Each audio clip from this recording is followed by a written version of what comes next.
Hello mga kaogang! Once again, I'm here in your wall.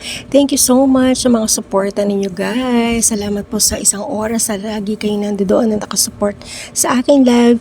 Nag-start po siya ng 4 a.m. to 5 o'clock. Minsan nag-extend din po. Marami pong salamat. Mega love shoutout sa all Suki. At salamat po sa support. Thank you so much. Ayan.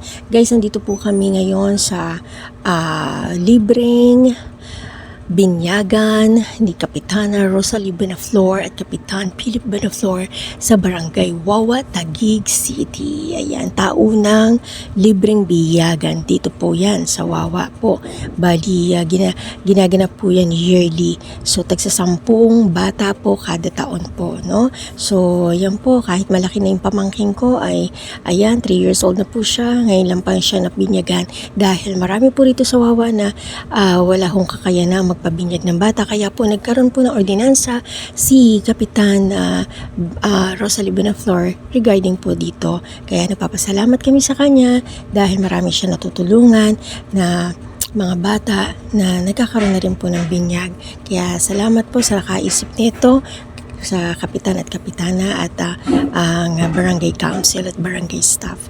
Kaya masayang-masaya po at syempre tignan nyo naman, libre na po yung binyag, bayad sa pare at mga yung damit na ginamit nila at ngayon naman meron pang kainan at venue rito sa barangay hall.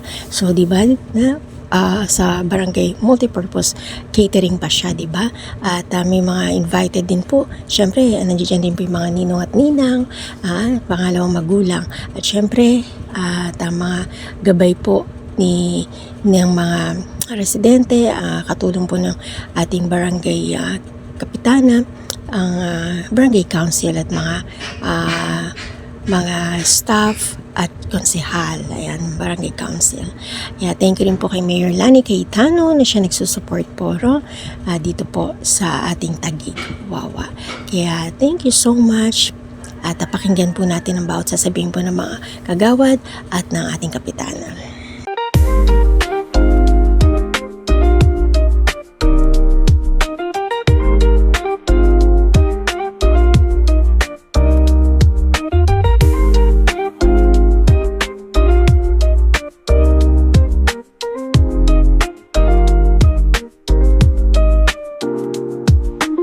Papatuloy po ng mag-asawang Philip at Rosalie Benaflor. Palakpakan naman po natin.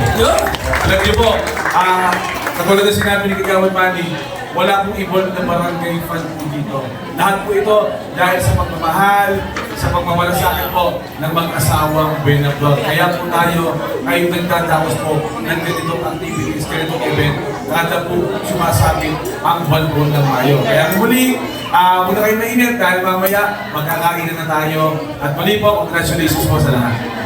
Para po sa ating lahat, unang-una congratulations po sa lahat po ng mga nagpabinyag sa ating libreng taon ng binyagan sa ating barangay. Sana po sa maipamahagi natin sa ating mga kabarangay kung ano yung mga ganitong benepisyo. Malaking bagay po ito.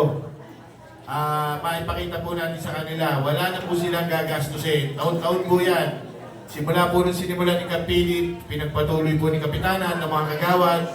Tingin ko habang buhay po, magkakaroon po tayo ng libreng binyagan dito sa Barangay Wawa. Muli po, magandang umaga po and congratulations. Palakpakan natin, Kapitana Rosalie Benaflor! Sa mga nandito po ngayon, magulang, mga anak, congratulations po. Sa mga magulang, sa akin lang po, ito po ang unang araw ng pagiging Kristiyano po ng inyong mga anak. Patnubay lang po, lagi ko nyo, papatnubayan nyo po ang inyong mga anak. Yan lang po ang hinihingi nila sa atin. Sa mga ninong at ninang naman po, hindi po dito nagtatapos ang inyong pagiging ninong at ninang. Tayo po ay tumatayo bilang pangalawang magulang. Anuman po ang mangyari na ang bata ay wala pong masasandalan.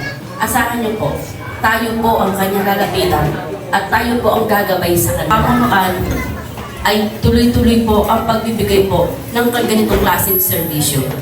Asahan niyo po.